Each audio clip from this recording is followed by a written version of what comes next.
So for this first podcast, first episode, first thing I want to do is I want to welcome everyone to the Road to Yorktown, a podcast about the American Revolution, about its causes, and about its effects afterwards.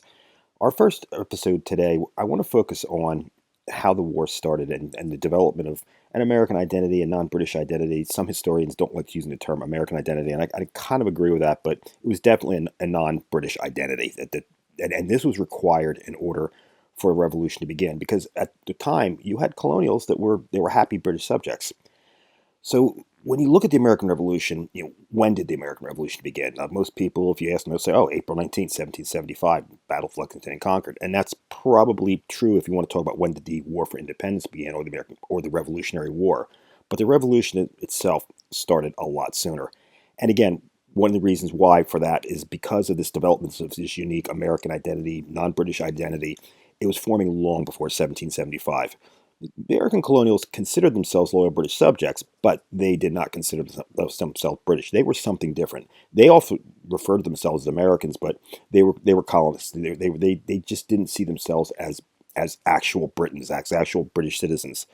Now, the American colonials also enjoyed the world's highest standard of living before the war. They lived very much better than their brethren at home, and even in the rest of Europe. The standard of living for the average colonist was very, very high. Even though life was difficult, especially on the frontier, they had things. They had wealth. They had property. They had things that some of their counterparts in Europe did not have. They really did enjoy, for the most part, the world's highest standard of living.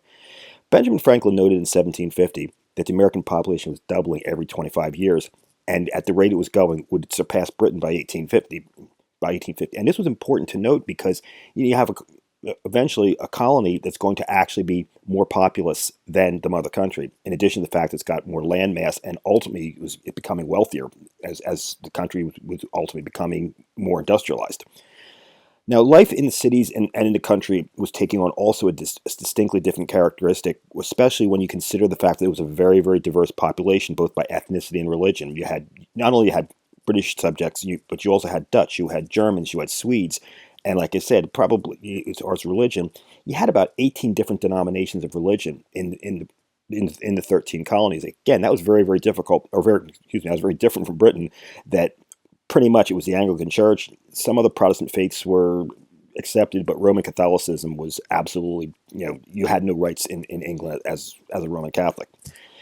Now, one of the areas, though, where a separate identity finally begins to start to form is we go back to 1675, 100 years before the Revolutionary War begins, and we talk about King Philip's War, which pitted New England colonists against several Indian tribes.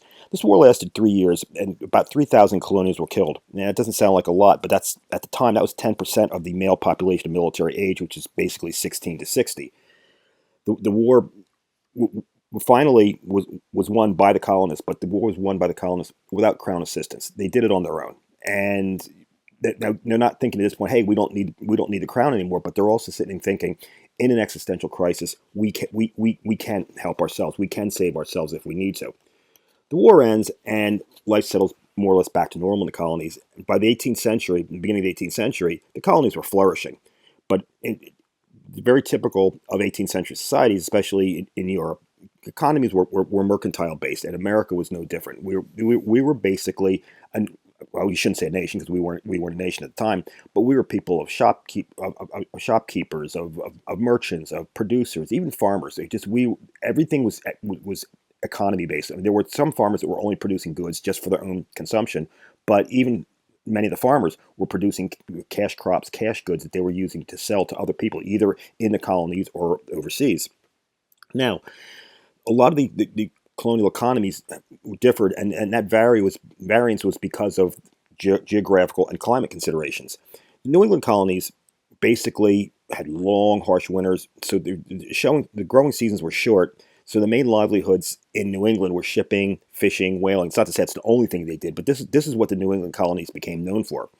Middle colonies, you had milder weather, longer growing seasons. So your main livelihoods, especially in agriculture, were grain farming and animal husbandry. Again, you had merchants in the middle colonies that did other things. I mean, you had seaports like Philadelphia. You had shopkeepers. You had all different types of trades. But that was really where the middle colonies really built the basis, the foundation of their economy. Now, the southern colonies are a little different because they were hotter and even had longer growing seasons. So the main livelihoods there were the cash crops, rice, indigo, and tobacco. These were actually the biggest exports from the 13 colonies, these three products. They were produced in way much in excess of need because they were produced mostly for export. However, this plantation system, it required a plantation system that required a lot of field hands, which obviously that was going to be very, very expensive, and even the use of indentured servants was not going to really work out for the plantation owners. This is what spurred the growth of slavery. Slaves were a significant part of the southern colonial population. By 1775, there were 2.5 million colonists, but 500,000 of them were slaves. So that's going to rear its ugly head, especially later on, especially after the Revolution, during the drafting of the Constitution, and then as we go deeper and deeper into the 19th century.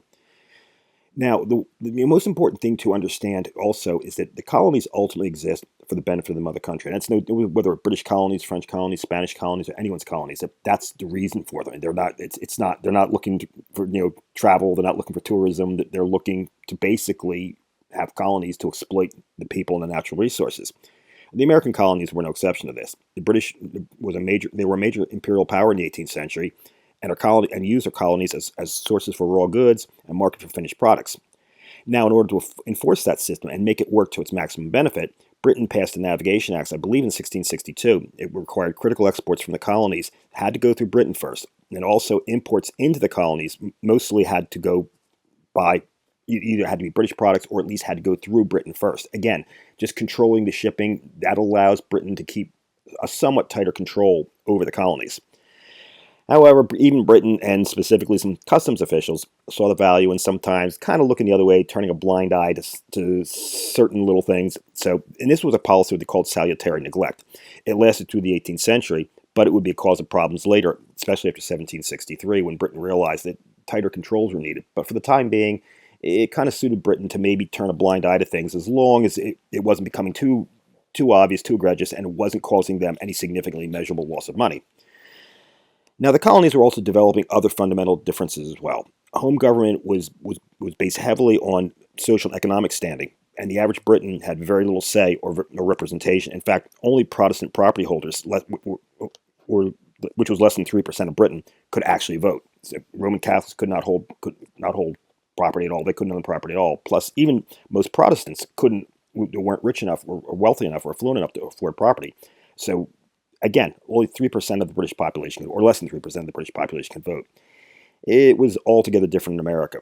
Now, every colony had a governor who was usually appointed by the king, and then each colony also had a council, which was also appointed by the king, but also had a colonial assembly that was elected by the people. And this is where the voting rights come into play. Not everyone still had a right to vote in the colonies, but more people owned property. So the government, as a result, because people had more voting rights, was obviously more representative of the people. Even in England, the Parliament, the House of Commons, didn't really represent the average commoner, the average middle class, because most of them weren't property owners and therefore couldn't vote.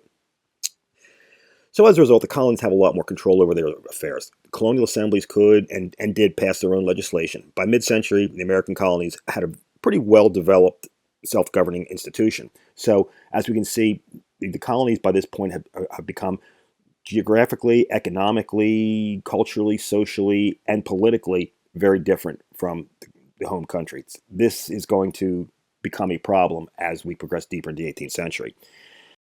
Now, the British colonies are growing. They're becoming more affluent. They're becoming stronger. They're becoming a greater source of revenue. This is naturally going to be a little, shall we say, concerning to their rivals on the world stage, France and Spain. Plus, also, it's not just simply that, hey, Britain's getting something that we're not. They also see Britain's presence in the New World as a threat to their colonial interests.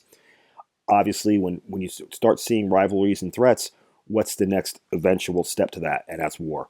Now, Britain and France especially, ancient enemies, they had been fighting each other for hundreds and hundreds of years. It was only inevitable that the wars would ultimately spill out of Europe and into their colonial holdings, as both were now bordering each other, not just in Europe, but also in North America and elsewhere. And so here in North America, we see that very same situation. And Britain also, remember, Britain, France, and Spain had colonies not just in North and Central America, but also in the West Indies, elsewhere. So the rivalries and the struggles and the the threats were now becoming more and more global. Territorial disputes between Britain and France specifically were inevitable. Like I said, the shared enemy in Europe spread to their colonies as part of this big global chess game that they were both playing. What we know today as the French and Indian War, it occurred in 1754, was the final conflict between Britain and France for control of North America. There were three previous wars: King William's War, which was fought in 1689, it was Queen Anne's War, which was 1702, and then King George's War in 1744, and each of them named for the English monarch who was on the throne at the time. But they were just simply the North American extensions of larger conflicts in Europe happening right at the same time, that being the War of the League of Augsburg, sometimes referred to as the 9 Years' War, the War of Spanish Succession, and then the War of Austrian Succession. But this was different. These wars, the main show really featured countries and alliances that could shift, and also these wars were about maintaining, and because of that, they were about maintaining a balance of power. They weren't really looking to destroy each other. They were just looking to keep the other person or the country from becoming too strong, so that they would continue to be a threat to them. That changed with the French and Indian War. First of all, the French and Indian War was not really as much a sideshow of the 7 Years' War in Europe because it started first. The French and Indian War actually started 2 years prior in 1754, whereas the 7 Years' War started in Europe in 1756. And again, because of the nature of why it started, it wasn't necessarily about maintaining a balance of power like the previous wars were. This war became a global war, and it was truly becoming a global war for empire. The geopolitical consequences were huge as the end of this war saw the birth of a new empire. This was really the birth of the British Empire, the humiliation of another empire, the French Empire, and the seeds were sown for the formation of a third empire, if you want to call it that, and that would ultimately be the United States. Now, the French and Indian War started kind of very, very slowly over a dispute over rights in the Ohio River Valley. The Virginia colony had made claims to lands in this area, but the French had also made claims. Now, both of them conveniently ignored the fact that this was Indian territory, but that didn't matter when they had their own conflicting interests. So what the Virginia colony does in 1754 is they send a small group of Virginia militia under the command of a militia lieutenant colonel by the name of George Washington. We'll probably talk about him a little bit later as we get into the American Revolutionary War podcast. And basically they were sent out to demand the French leave a certain area where they were assembling. So as they're marching through the wilderness, they surprise a small contingent of French military under the command of an ensign de Jumonville. I'm hoping I'm pronouncing his name correctly. In the skirmish that ensued, the French were defeated and de Jumonville was killed. Now, this was the first engagement of what will ultimately become the French and Indian War, and this war would initially go badly for Britain, as they suffer some really disastrous defeats early on. But the French were angered by this Battle of Jumonville Glen, and that was really what kicked off the French and Indian War. So, like I said, the war didn't go well for them initially. We start in 1755 with the Battle of the Monongahela, where they were just utterly battered. General Braddock is killed, and even Washington was, I think was shot through his coat a couple times. I think had one or two horses shot out from under him. So it's interesting to think of what would have happened if that one musket ball had been a little bit more accurate and Washington was killed. American history probably would have taken a totally different trajectory. But then also it continues to go badly for Britain with the siege and massacre at Fort William Henry in 1757. And their failed siege of Fort Carillon, which we know today as Fort Ticonderoga, in 1758. Now, a lot of historians consider the Fort Carillon that victory for the French to have been the high watermark for New France, as 1759 would begin to see the turn of the tide in Britain's favor, both in North America and in Europe. Even towards the end of 1758, with British victories at Fort Frontenac and Lake Ontario and Louisbourg in Nova Scotia, you could see the tide was turning. In 1759, the British win great victories at Minden and Quiberon Bay in Europe, but as far as our purposes were concerned, the big battle was the epic battle of Quebec on the Plains of Abraham that resulted in the fall of Quebec. In 1759, as a result, it came known in British history as the Year of Miracles. Britain now pretty much has control of Canada. Montreal would fall to Britain the next year in 1760. Spain enters into war in 1762, but it was late and was relatively inconclusive, and the fighting would end. The tide had already turned in Britain's favor, and in 1763, the war ends. Now, Britain, because they won further victories in the West Indies and also in India, the Treaty of Paris in 1763 allowed Britain to basically grab a lot of land and also caused France and Spain to lose land. France basically surrenders all of Canada and all of its land east of the Mississippi River, all of it to Britain. The only holdings that France maintains in North America are two small little islands off the coast of Newfoundland for fishing rights, which they actually still maintain today. Those are actually still French territories. So they're a separate department of France, but they are French territories. Now, the war is over. This signals the end of one conflict, but it's absolutely setting the stage for another conflict 12 years later, and that's what will be obviously the focus of this podcast. So Britain emerges victorious, but they emerge with problems. It was a great victory for Britain, but her problems didn't end. Winning the new territory is great, but managing it, that's a completely another story. Britain's first problem is dealing with settlers and speculators, including Washington and Jefferson, wanting to migrate west over the Appalachian Mountains to claim new land, and also not just for farming, but also to sell land to other prospective farmers. Speculation was a big way of making money then, as it is now. Now, this was obviously going to put them in direct conflict with the Indian tribes, who were rightfully wanting to protect their own lands. So to avoid having to settle the constant conflicts and maintain good relations with the Indians, Britain passed a proclamation of 1763, which would restrict colonial expansion westward across the Appalachian Mountains. If you look at a map of eastern North America today, and you see the Appalachian Mountains, if you draw a line right over the crest of the Appalachian Mountains, that's basically where the proclamation line was drawn.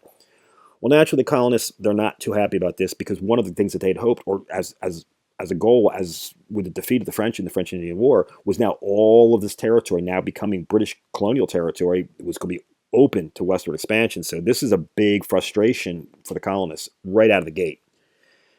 However, Britain's problems, they didn't begin here and they weren't ending here, because Britain emerges from the war with a tremendous amount of debt.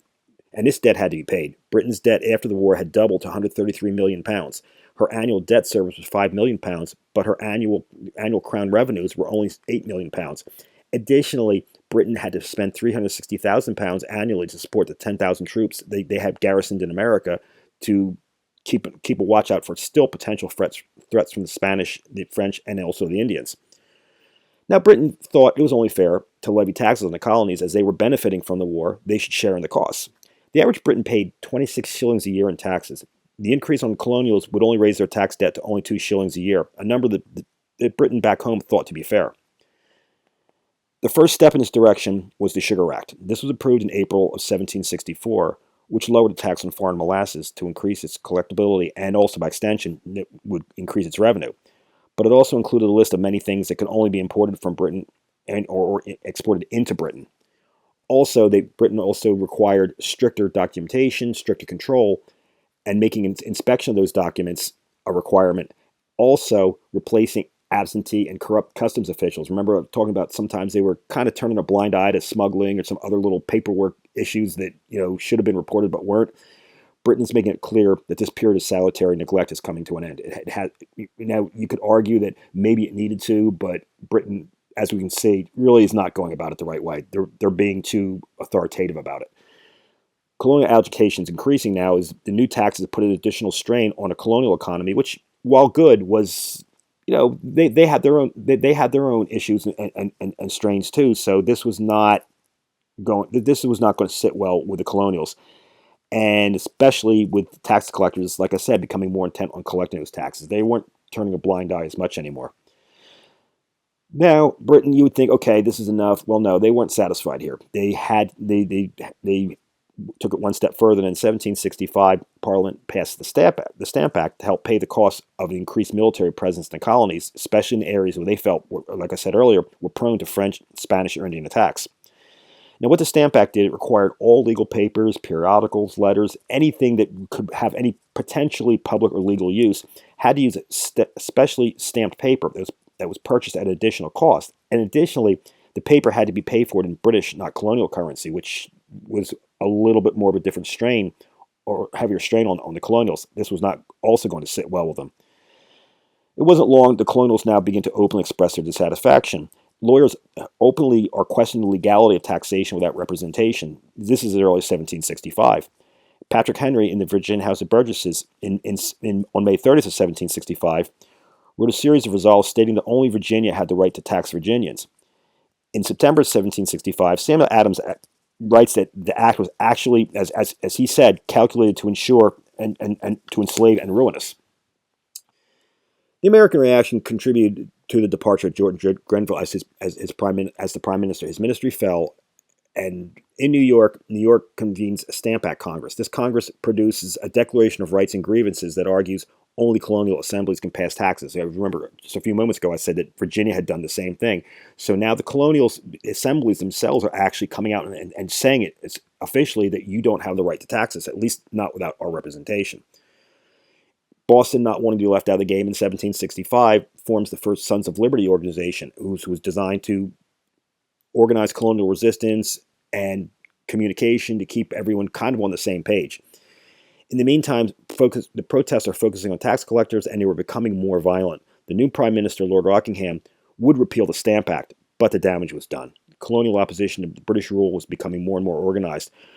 Britain at the same time they were actually surprised by it. Britain didn't really expect to see this type of reaction, and they were uncertain how to proceed because Britain's kind of in a quandary here, thinking, oh, we don't want to completely back off because that makes us look weak, but they also kind of know that if we keep our foot to the gas pedal, things are going to get worse. So the British, again, there's uncertainty as to what to do next.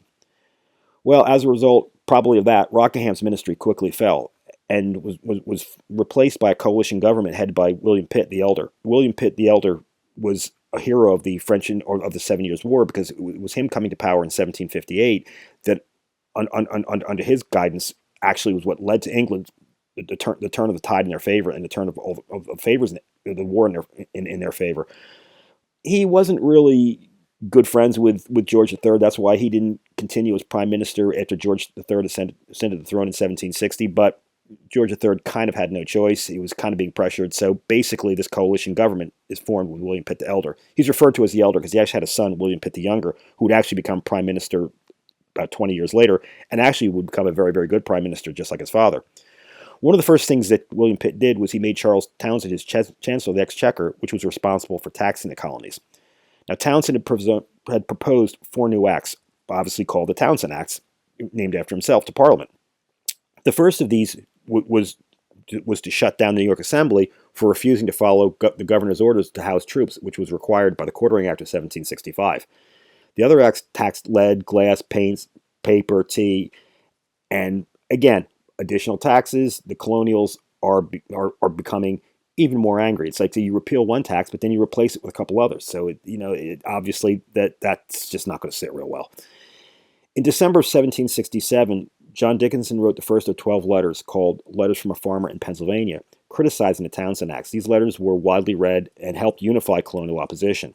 The Massachusetts Assembly argued the acts were unconstitutional, and this made Britain really angry and caused that Massachusetts Assembly to be dismissed. We're going to find that dismissals of assemblies is becoming a fear and a problem for the colonials. Colonial opposition increases with the refusal to buy goods taxed under these acts and continued violence against tax collectors. The Sons of Liberty also began electing Liberty poles as a visual symbol of opposition. Now, the British are going to obviously respond, and their responses to this included creating a new ministry called the Secretary of State for the American Colonies. And this secretary would focus specifically on American colonial issues. Britain was beginning to finally realize that the American colonies required more attention. They couldn't be just one of the things that a minister did. This was going to require a separate minister to do just that. In the meantime, the British General Gage, who was the commander-in-chief of British forces in America at the time, was instructed to leave New York and take 4,000 troops with him to Boston to deal with growing unrest. Boston didn't have the facilities to house them, so basically they wound up having to camp on the village commons and also in public buildings, which, again, this increases tensions. Boston had about a population of about 15,000 people, but yet the British are moving 4,000 troops into the city. So you're talking about now an army that's a little bit better than 25% of the population. So everywhere a Boston citizen looks, he or she's going to turn around, they're going to see a redcoat. They're going to see redcoats drilling, redcoats marching, redcoats just walking up and down the streets, but always under arms, feeling like an army of occupation more than anything else. However, Boston was not the only place where trouble was brewing as protests were stirring up in New York, where the British cut down a Liberty pole in January 1770. The response was a riot where one person was killed. In the meantime, in Boston, the protests are continuing to boil as accounts were starting to be published of offenses committed by British troops against Boston citizens. This set the stage for even more violence. The first occurred in 1770 in February 1770, when a young boy named Christopher Sider was killed by a customs official. Okay, we don't. This was kind of a side light of history. Probably many of you never even heard that name or that before, but you heard about the second one up and coming, which was the Boston Massacre on March 15th of 1770. And this began when a British sentry got into a scrape with a civilian who had insulted a British officer and then also refused to apologize. As they started arguing back and forth, more of a crowd appeared, and then also more soldiers would arrive. And as the crowd, as crowd and soldiers started joining with each other and yelling at each other and pushing at each other, it was only a matter of time before it escalated. And it escalated initially by the crowd throwing rocks and snowballs and pretty much anything else that could get in their hands to the soldiers. Now, one soldier slipped after being hit by some type of object, whether it was a snowball or a stone, and he fires his musket. Immediately, more musket shots were fired. When the firing was done and the smoke was cleared, there were 5 people dead, including Crispus Attucks, who was said to be the first American to die for the cause of liberty. 6 more were wounded. This was known as the Boston Massacre. And obviously, anger is going to reach a whole new level because this time blood was spilled. This wasn't just merely overreaching legislation. This wasn't merely overzealous tax collectors. Guns were fired and American colonials were killed. This wasn't going to be forgotten. Lexington and Concord were still 5 years away, but I think at this point is where you can say the road to revolution had begun. I think it's at this point something a little bit more than just mere resistance and protests and harassing tax collectors. So something was more than this was inevitable. And we see that as the 1770s progresses, but also Britain has other problems. Again, if it was just the American colonies alone, maybe Britain could have dealt with it differently, but Britain also had to deal with problems on the world stage. Britain was becoming more unpopular in Europe simply because of her position after the 7 Years' War. She was clearly the dominant, not only colonial power, but she was really now almost the dominant power on the continent. And that was concerning to other nations who were concerned more about a balance of power, and it started leading them into not so much an alliance with each other, but just sort of, shall we say, kindred spirit with each other. That, hey, we may not like each other, may not always agree with each other, but we may have a common enemy just across the English Channel. Britain has other concerns. As time's going on, their navy is growing weaker, and ships are getting older. They're not in a great condition of repair.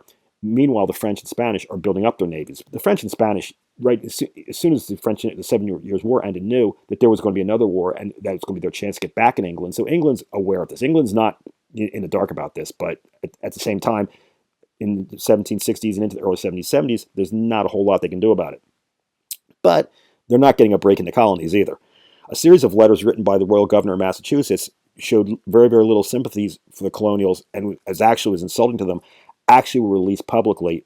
And again, just one more little turning of the screw here, just turning that knife, and it's just making things even worse. The colonials, it's just, and again, I keep saying they're getting angry, they're getting more and more angry, but I think it's kind of important to understand that colonial anger not like a sports car. It didn't go from 0 to 60 in 3.2 nanoseconds.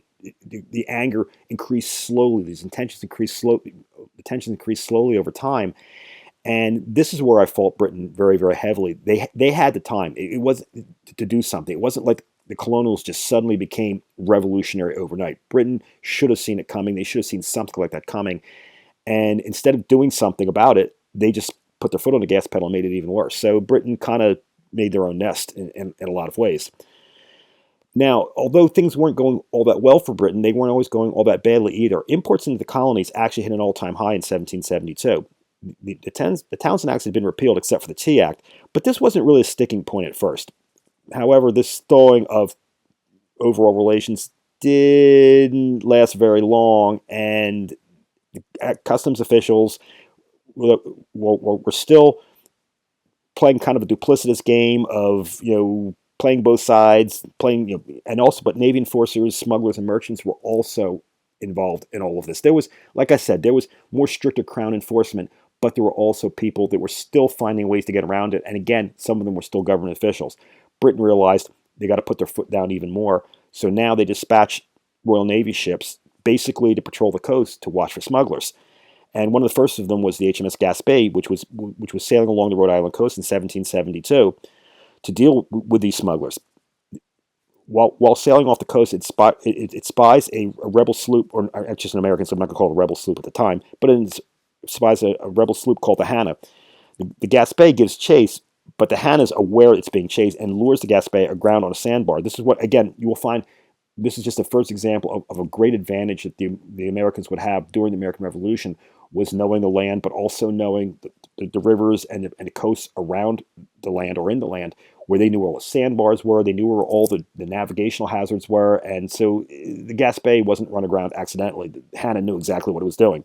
Once it was lured, and once it was run aground, the British captain and his crew realized they were sitting ducks, so they quickly exited the ship, but they were also quickly captured. Afterwards, the ship was boarded and burned to the waterline. Now, obviously, the reaction to this in England is not going to be very, very good, and it causes an increased attention on colonial matters. Britain sets up a commission to investigate what happened to the Gaspé, but it found no suspects. Nobody was ever arrested. We don't have a name of anyone who was involved.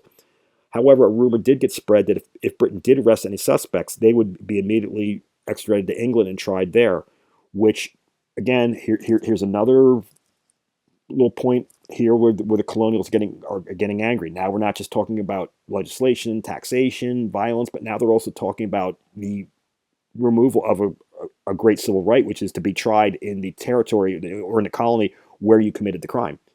A trial by your peers, and a trial by a jury of your peers goes all the way back to the Magna Carta in 1215. So these aren't minor points here. Now, in response to this, you start seeing the first committees of correspondence, whose job is to coordinate and activities between the colonies as far as resistance to British authoritarianism. The first one forms in Massachusetts in November 1772, and then Virginia follows suit in March of 1773. These committees would be headed by local men of influence, and their job, like I said, was to share information, but also to act as a shadow government if an assembly ever got shut down, which actually happened almost right afterwards in New Hampshire, when that colony's assembly kept getting shut down because they kept voting to establish their own committee of public safety. So it's like, you shut us down, okay, we'll set up a shadow government. The first thing shadow government will do is we'll form a committee of public safety, and but then the British will shut that down. So it's, it was kind of back and forth, tit for tat. In the meantime, though, tea is starting to rear its ugly head again. The British East India Company is bordering on bankruptcy. Parliament passed a new Tea Act in 1773 that abolished the taxes on tea imported by the British East India Company. This made it actually cheaper to buy British India tea than it was to buy smuggled tea. However, the tax was still kept in the American colonies. This, with the retention of the taxes on tea that were still remaining from the Townshend Act, was basically seen as yet another tax. And the Sons of Liberty, not to disappoint anyone, responded by threatening violence in Philadelphia and New York, and going out of their way to ensure that no tea would be unloaded in either colony.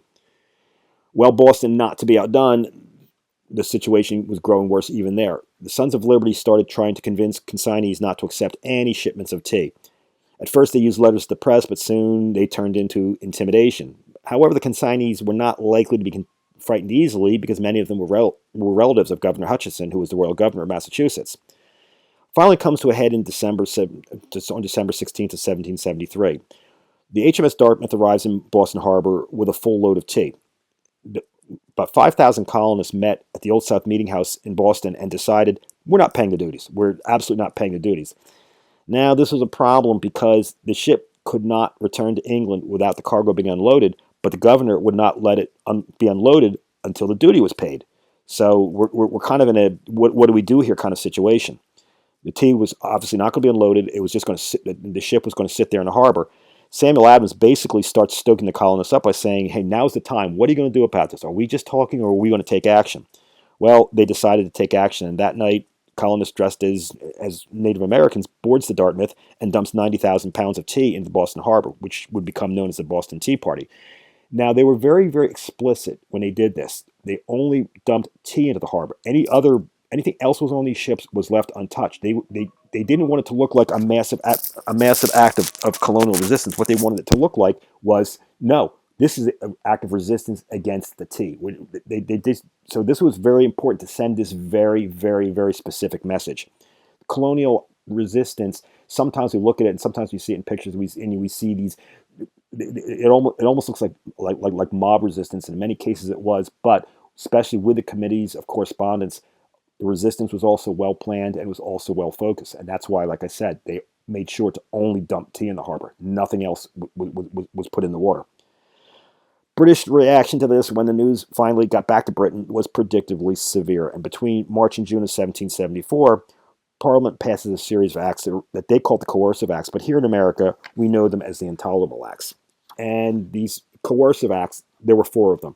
The first one was the Boston Port Act, which would shut down Boston Harbor until restitution was paid for, and which basically meant nothing was going to be, not even tea, not just tea, but anything, nothing shipped into Boston could be unloaded, which obviously was going to cause not just a severe economic strain on Boston, but also considering the fact that foodstuffs, clothing, anything they would need to survive would also not be unloaded. It did create somewhat of an existential crisis for the Boston citizenry.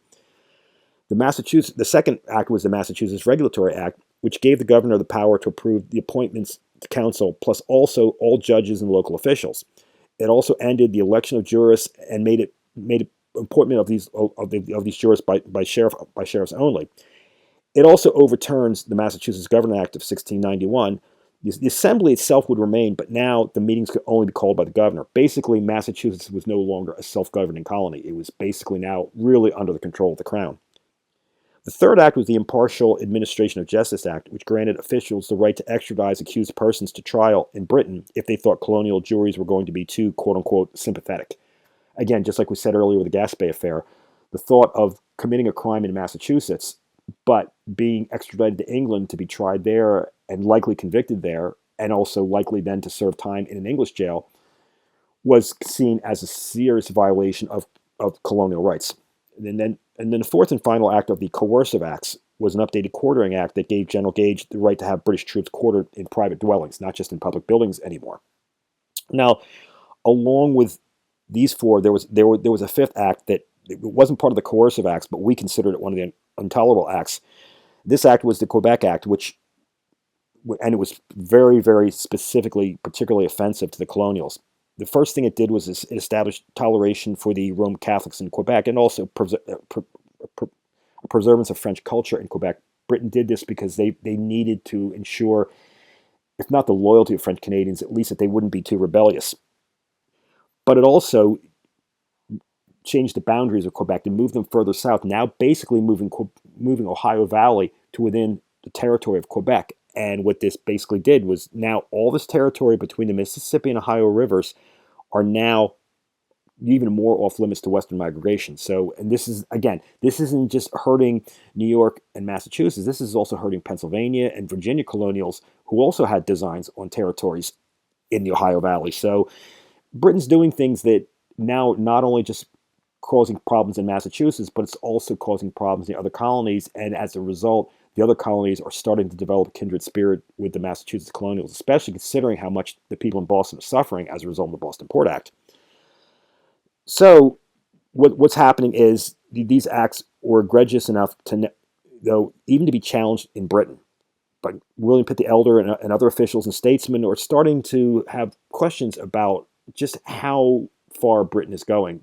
William Pitt was actually always kind of sympathetic to the colonials anyway, but even others who weren't sympathetic still believe that this is going too far. They're smart enough to see that all we're doing here is just making the colonies even more angry, even more prone to resistance, even more prone to violence, and we're not solving any of the problems.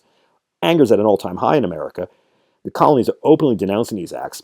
The Virginia House of Burgesses officially denounces them on September 9th of 1774. Suffolk County, Massachusetts adopts the Suffolk Reserves, which rejected the Massachusetts Regulatory Act and called for Massachusetts to completely cut off all trade and taxes with Britain, Ireland, and the West Indies. In 1774, the First Continental Congress convenes and endorses the Suffolk Reserves on September 17th, which now kind of makes the Suffolk Reserves almost like a colonial-wide statement as opposed to just something from Suffolk County, Massachusetts. On October 14th, they approved the Declaration and Reserves of the First Continental Congress. And this declaration was basically the foundation of the rights of the colonies as they believed they had them with regards to trade, taxation, also colonial rights based on the laws of nature and on the British Constitution. This was the first real statement of the rights of the colonies and also gave them what they believed to be the grounds for how these rights are being violated and why they have a legitimate complaint. Also, they agreed to no longer drink British East India tea and a ban on all British imports after December 1st of 1774. And if things don't improve, a ban on all exports to Britain in September of 1775. And finally, it wraps up by petitioning the king to repeal the Intolerable Acts, or the Coercive Acts, as they were called in Britain. In the meantime, General Gage has returned to Boston, but this time as a military governor. In May of 1774, he begins to have British troops seizing powder stocks in Charlestown. The General Court and state legislatures were suspended on October 7th of 1774, and Gage began pulling troop reinforcements into Boston, but he also did himself petition for repeal of the Intolerable Acts, because even Gage is realizing at this point in time that resistance was becoming too widespread, too organized, and Britain needed to take action, but not further punitive action. Britain needed to stop and sit and listen.